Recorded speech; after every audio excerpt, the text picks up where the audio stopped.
Bonjour à tous et bon début de semaine. Aujourd'hui, nous parlerons des âmes les plus délaissées du purgatoire. Dire qu'il existe des âmes délaissées au purgatoire ne signifie pas qu'elles sont délaissées de Dieu dans cet état, mais plutôt que les vivants ne prient pas pour elles. Les seules consolations que reçoivent ces âmes, ce sont les messes et prières qu'offre l'Église tous les jours pour tous les défunts, pour toutes les âmes du purgatoire. Mais en dehors de ces consolations, les âmes les plus délaissées du purgatoire sont abandonnées par les hommes, parents, conjoints, enfants, frères, sœurs, amis, alliés et tous ceux qui leur ont pourtant promis de prier pour eux pour le repos de leurs âmes lors du dernier adieu. Ce sont en quelque sorte ceux que Jésus appelle nos prochains et qui leur restent par-delà la mort.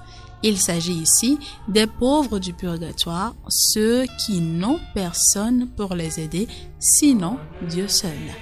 Peut-être que les membres de leur famille n'ont pas la foi, ou que leurs amis les ont oubliés, ou tout simplement peut-être parce que leurs parents ou amis se disent qu'ils sont déjà au ciel et donc ne voient pas la nécessité ou l'importance de prier pour eux.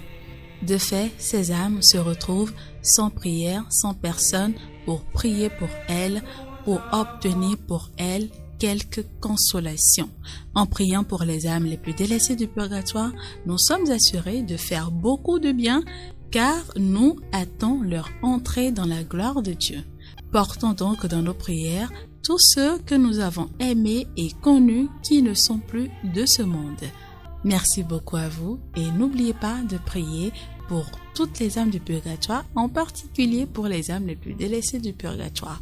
Devenons leurs parents, leurs frères, leurs sœurs, leurs pères, leurs mères, leurs amis et pensons à elles pour les soulager un tant soit peu par nos prières et toutes les bonnes actions que nous pouvons poser et offrir à Dieu pour leur soulagement.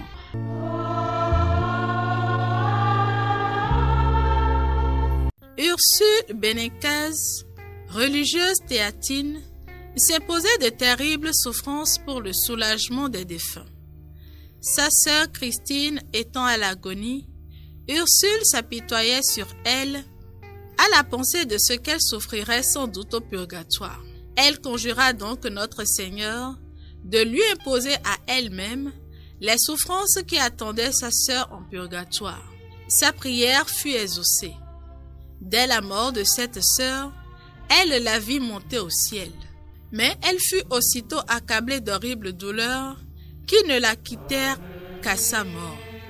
Les prières, souffrances, aumônes, bonnes œuvres valent beaucoup pour le soulagement des défunts. Mais les messes surpassent infiniment tout cela. Faisons-en dire, voilà la meilleure aumône. Merci beaucoup à vous pour votre attention et agréable journée à vous. Alleluia.